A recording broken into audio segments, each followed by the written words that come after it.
तुमचं कॅल्शियम वाढलं असेल तर नाही का. आणि तुम्ही आता जसं इकडे म्हणताय की दूध खाल्लं पाहिजे, रोज 2 चम्मच वगैरे घेतलं पाहिजे, हे थोडंसं ते तेल कमी करा. म्हणजे कसं म्हणतात ना, आता कदाचित आमच्या नंतरची पिढी तर खूप अवेअर आहे, आम्ही थोड्या बहुत प्रमाणात अवेअर आहे, पण एक आमची मम्मी वगैरे जी होती त्यांना कसं म्हणजे भाजीमधनं असं ताटामध्ये तेल जर आलं नाही तर तुम्हाला भाजी बनवता येत नाही. आणि तो प्रकार शक्यतोवर टाळावा.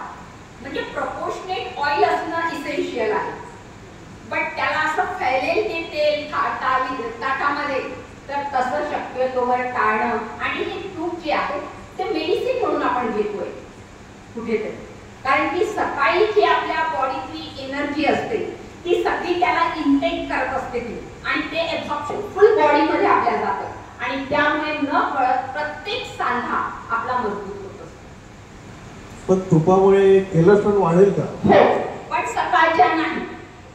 परत तेच म्हणते की सकाळी आणि बाहेरचं तूप घेऊ नका. शक्यतोवर घरी बनवलेलं साजूक गाईचं तूप घ्या.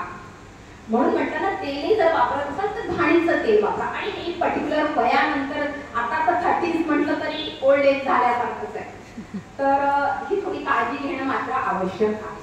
बाहेरचं तूप मात्र मुळीच खाऊ नका, खूप सॅच्युरेटेड असतं त्याच्यात.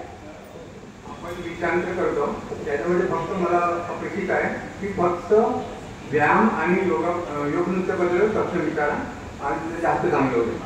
Okay, thank you. हां, मी प्रशांत वगैरे, थँक्यू.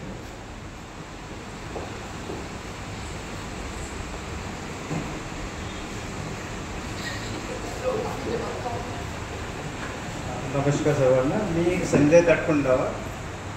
यांनी जे योग नृत्य प्रस्तुत केलेलं आहे, मी ते मागील 5 वर्षापासून करतो आहे. आणि त्यापूर्वी मला टोंगळ्याचा त्रास होता आणि मी वर्षभर होमिओपॅथी, ॲलोपॅथी ही सगळी ट्रीटमेंट घेतली, पण मला त्यांनी मुळीच फायदा झाला नाही. पण हे जेव्हापासून मी करत आहे तर मला त्याचा भरपूर फायदा झाला. आणि हे मध्ये म्हणजे 7-8 दिवसाची गॅप झाली की मला त्रास झाल्यासारखा वाटतो, पण हे रेग्युलर करत असलं की त्यांनी खूप फायदा होतो. हा म्हणजे माझा अनुभव आहे. तर मी माझ्या भाषणामध्ये तुम्हाला सांगितलं की जर योग नृत्य आपण करतो आहे तर आपल्या पायाला ताकद, लवचिकता आणि स्ट्रेंथ प्राप्त होते, कारण की आपण तेवढा वेळ कंटिन्यू लेग मुवमेंट करतो आहे. फक्त आपल्याला जर खूप काही व्याधी आहे तर ते कंट्रोलमध्ये करणं आवश्यक आहे, बस एवढं. आणि निश्चितच तुम्ही स्वतःचा अनुभव सांगत आहे. आणि ही माझी मैत्रीण जी आहे अंजली ताटकरराव, त्यांचे हसबंड होते, हे सातत्याने मागील 5 वर्षापासून सरांबरोबर योग नृत्य करत आहेत, तर त्यांचा अनुभव तुम्ही घेऊ शकता. आणखी कोणाला काही प्रश्न विचारायचे असतील तर विचारू शकता. नमस्कार, माझे पूर्ण नाव वर्षा मनोहर लोखंडे. मी जिल्हा परिषद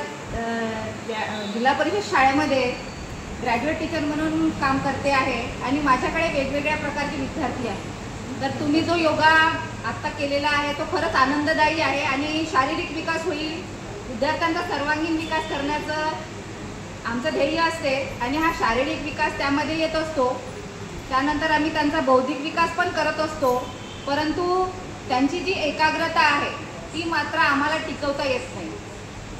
तर यासाठी काही करता येईल का? मॅडम, तुमचा प्रश्न खूप सुंदर आहे, कारण की हे जे लहान मुलं म्हणजे न्यू जनरेशन ज्याला आपण म्हणू आहे ना, खूप चंचल आहे. आणि त्यांना खरंच, मी पण एक प्राध्यापिका आहे, मोठ्या विद्यार्थ्यांनाही वर्गात टिकवून बसणं फार सर्कस करावं लागतं का? पळू नका टीचरला बघून, तर तुम्ही तर लहान मुलांना किती हँडल करत असाल. आणि तुम्ही जसं कॉन्सन्ट्रेशनचं म्हटलं ना मॅडम, तर योग नृत्य याच्यामध्ये तुम्ही बघितलं असेल की 1 बाय 1 स्टेप्स आहे.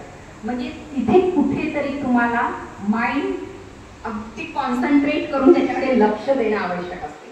शिवाय नृत्य आहे आणि मुलांना गाणे म्हटलं तर, आणि तुम्ही हे जुने गाणे घेऊ नका, मॉडर्न आणि लेटेस्ट गाणे घ्या, झूम झूम झूम वगैरे.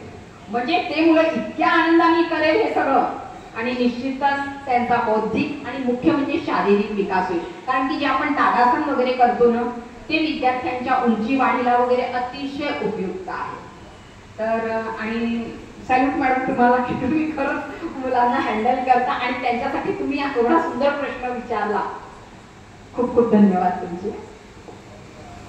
आणखी कोणाला काही प्रश्न विचारायचे असतील तर ते पाहुण्यांना विचारू शकता.